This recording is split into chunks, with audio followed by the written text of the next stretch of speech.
paz. Todos sejam bem-vindos, aqueles que já vêm aqui, como aqueles que estão aqui pela primeira vez. Nós vamos falar sobre o Evangelho seguindo esse livro Pão Nosso, que foi psicografado pelo Chico Xavier, e o Espírito é o Emmanuel. Nós estamos na lição 42, sempre vivos. Ora, Deus não é de mortos, mas sim de vivos. Por isso, vós errais muito. Essas são palavras de Jesus que estão em Marcos, no capítulo 12, versículo 27. Considerando as convenções estabelecidas em nosso trato com os amigos encarnados, de quando em quando nos referimos à vida espiritual utilizando a palavra morte, nessa ou naquela sentença de conversação usual. No entanto, é imprescindível entendê-la, não por cessação, sim por atividade transformadora da vida. Espiritualmente falando, apenas conhecemos um gênero temível de morte, a da consciência denegrida no mal, torturada de remorso ou paralítica nos despenhadeiros que imaginam a estrada da insensatez e do crime. É chegada a época de reconhecermos que todos somos vivos na criação divina, eterna. Em virtude de tardar semelhante conhecimento nos homens é que se verificam grandes erros. Em razão disso, a Igreja Católica Romana criou em sua teologia um céu e um inferno artificiais. Diversas coletividades das organizações evangélicas protestantes apegam-se à letra, crentes de que o corpo, vestimenta material do espírito, ressurgirá um dia dos sepulcros, violando os princípios da natureza. Inúmeros espiritistas nos têm como fantasmas de laboratório, ou formas esvoaçantes, vagas e aéreas, errando indefinidamente. Quem passa pela sepultura prossegue trabalhando. E aqui, quanto aí, só existe desordem para o desordeiro. Na crosta da terra, ou além dos seus círculos, permanecemos vivos, invariavelmente. Não te esqueças, pois, de que os desencarnados não são magos nem adivinhos. São irmãos que continuam na luta de aprimoramento. Encontramos a morte tão somente nos caminhos do mal, onde as sombras impedem a visão gloriosa da vida. Guardemos a lição do Evangelho e jamais esqueçamos que nosso Pai é Deus dos vivos, imortais. É uma lição realmente forte e que cita a Igreja Católica e a Evangélica. Nós precisamos explicar. Nós não somos contra quando uma pessoa vai na Igreja Católica e nem na Igreja Evangélica. O problema é de entendimento. O problema é só de saber mais. Só isso. As mensagens espirituais nos dão notícia muito mais clara e específica de como é a vida espiritual. Por que Jesus falou essas palavras? Deus não é Deus de mortos, mas sim de vivos. Vós errais muito. Ele estava até, de uma certa forma, lamentando o erro das pessoas. Só por ignorância, não é por maldade. Quando ele falou essas palavras, ele estava numa situação em que eles estavam querendo pegar Jesus em contradição, para ver como que eles iam prender. Vocês sabem disso, né? Acabaram prendendo no final e crucificando. Mas antes disso, ele deu muitas lições. E ali estavam perguntando várias coisas. Jesus, como é que é isso? Como é que é aquilo? Para ver se eles conseguiam finalmente, pegamos ele falando mal de Moisés ou da nossa tradição. Que não era bem assim, que ele respondia às questões. Ele realmente se saía muito bem. Nesse momento, estavam os saduceus que não acreditam na ressurreição, os saduceus não acreditavam que existia uma outra vida. Eles iam até contra a ideia geral que todos os humanos têm, né? Os saduceus então perguntaram a Jesus: ora, Moisés nos falou o seguinte, é uma lei antiga. Depois dos 10 mandamentos, Moisés, vocês vão ver no Antigo Testamento, Moisés escreveu inúmeras leis específicas para aquela época, falando de camelos, falando de tendas, falando até de escravos, é uma coisa específica daquela época. Nós não temos mais isso, graças a Deus. Então, uma das leis era a seguinte, e que foi a pergunta dos saduceus. Ora, se uma pessoa é casada com uma mulher e ele falece, ele morre sem deixar descendência, o irmão desse senhor, dessa pessoa, deve casar-se com ela para dar-lhe descendência. Naquela época era muito importante ter filhos. Se você não tivesse filho, a sua casa poderia ir à ruína, porque as pessoas tinham que ter filhos para trabalhar na terra. Essa era a ideia. E aí, eles colocaram a seguinte pergunta para Jesus. Ora, havia 7 irmãos. Um deles se casou com uma mulher, morreu sem deixar descendência. O próximo irmão, então, casou com a mulher, e ele também morreu sem deixar descendência. E assim sucessivamente com os 7 irmãos. Os 7 irmãos morreram, e finalmente a mulher também morreu. E eles perguntaram: ora, na outra vida, na ressurreição, com quem ficará a mulher? Com qual dos 7 irmãos? Como se realmente, primeiro, uma mulher fosse uma propriedade de alguém. Eles não tinham ideia de que espírito é livre. Graças a Deus. Né? Eles não tinham ideia de como era a vida espiritual. E por isso que Jesus falou que vocês erram muito, porque não entendem como é que é a vida espiritual. E aí quando falam de Deus de Abraão, Isaac e Jacó, a aliança, eles estão falando de um Deus que é só uma aliança com Abraão, Isaac e Jacó que já morreram, ou uma aliança eterna de vivos, porque Abraão está vivo, Isaac também e Jacó também. Ora, mas onde eles estão? Os saduceus não acreditavam na ressurreição, e Jesus estava afirmando que esses 3 personagens extremamente importantes, a base de todos os judeus, né, a origem de tudo, estavam ainda vivos. Jesus então mostra claramente, primeiro, que nós erramos muito ao não compreender como é a vida espiritual. E segundo, que nós não devemos pensar na morte em si como algo que faz com que a nossa inteligência, o nosso sentimento, tudo que é essencial a nós, simplesmente desapareça. Isso não existe. Nós continuamos com uma vida verdadeira. Então, há muitas pessoas que pensam, através dos estudos bíblicos, julgando a ideia mais na letra do que no sentido, de que depois de falecer o corpo, nós dormimos ou ficamos paradinhos em algum lugar e só depois do juízo final é que todos vão voltar à vida no mesmo corpo que já tiveram antes. Primeiro, que isso cientificamente é impossível. Nós estamos precisando juntar a razão com a fé.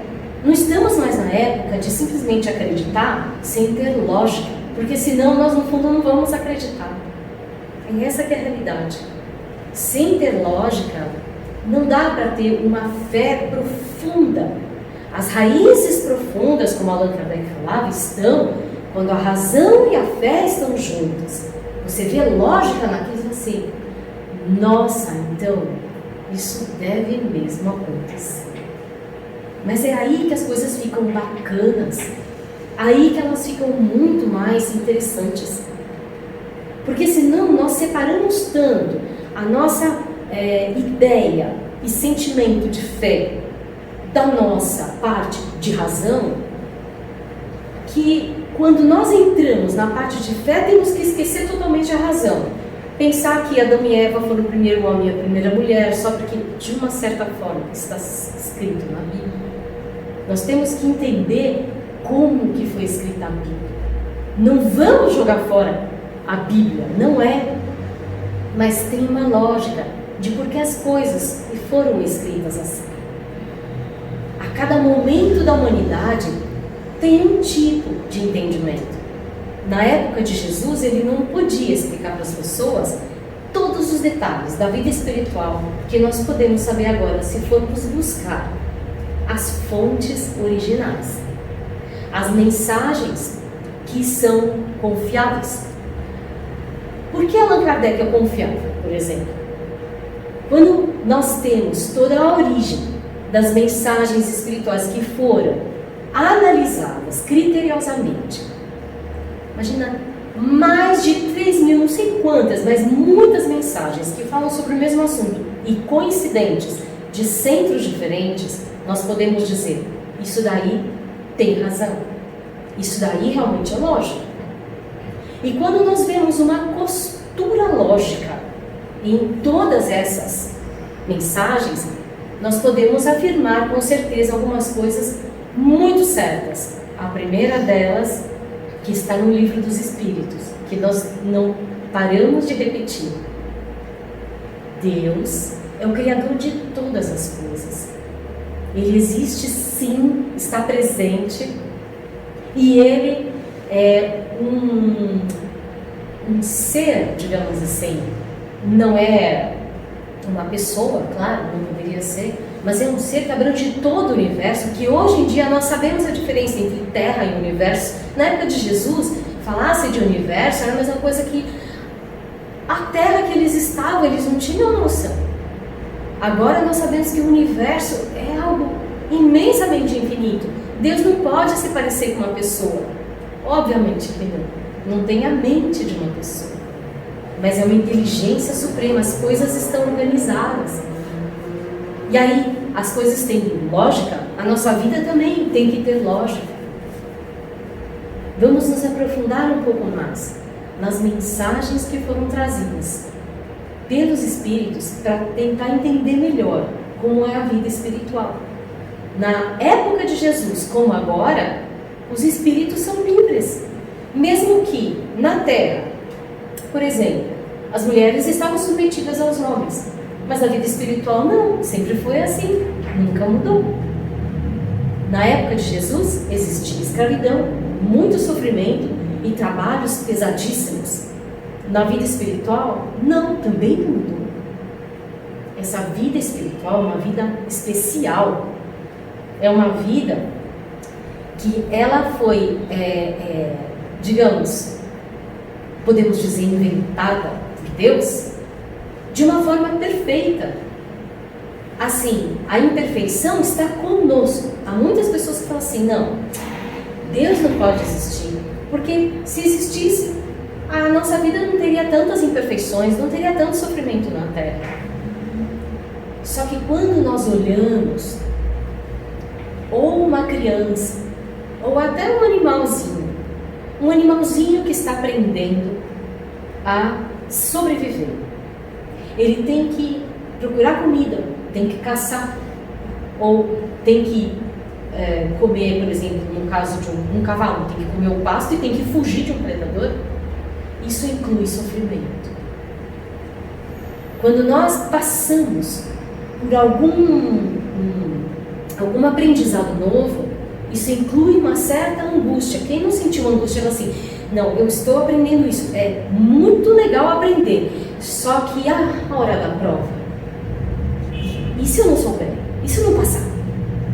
Tudo que nós aprendemos, seja ele da vida pessoal, seja ele alguma coisa científica, ou alguma coisa que nós precisamos para o nosso trabalho, tudo inclui um certo grau de sofrimento. E há sofrimentos que são causados por outras pessoas. Uma pessoa causa sofrimento à outra. E qual é a perfeição divina? É que nós vamos sentir aquilo que fizemos aos outros. Então, essa lei é a lei da reencarnação. Nós estamos aqui aprendendo de novo, às vezes, a mesma lição. É um castigo? Não, é aprendizado só. Nós gostamos muito de dizer, estou pagando. Nós falamos muito isso. Mas a gente não devia ver por esse lado. É tudo aprendizado. Todos os dias a gente aprende uma coisa nova. Seja ela pequenina ou grande. Aquelas coisas grandes, às vezes machucam, às vezes fazem com que a nossa vida se desvie um tempo. Às vezes nós ficamos calados ou recolhidos. Mas esse tempo é um tempo de maturação de algo muito importante. Tempo, às vezes, de doença, mas tem o tempo da cura. Às vezes, uma pessoa encarnada agora, com um problema muito sério, é mais saudável espiritualmente do que um feliz que aparenta dar tudo certo, que está tudo indo super bem e só dá risada. Às vezes, essa pessoa, não necessariamente, claro, mas às vezes essa pessoa está muito imatura espiritualmente e ainda precisa aprender muitas coisas. Vai sofrer de propósito? Não, mas é a simples consequência da ingenuidade. É a consequência de não saber. Às vezes não saber o quê? Não saber como lidar com as outras pessoas, não saber como respeitar a dor dos outros, não saber como lidar com a situação da sua própria vida, não saber como se dirigir a uma situação onde a pessoa saiba mais para poder ter um trabalho, simplesmente está numa época que nem pensa em trabalhar, nem pensa em fazer nada, porque está tudo ali, na sua mão. E de repente se vê sem nada e fala, e agora, o que eu faço? Não tem muita gente assim, que de repente leva um susto e fala, e agora? Por exemplo, uma pessoa que vive na casa dos pais, dá tudo certo, e de repente o pai, que era o provedor da família, ele desencarna e vai para o mundo espiritual. Não pode dar mais o dinheiro que ele estava acostumado. Leva um susto e vem aí o sofrimento. Não só pela morte do pai, mas porque agora tem que correr atrás de algo que não tinha nem pensado, nem passou pela cabeça.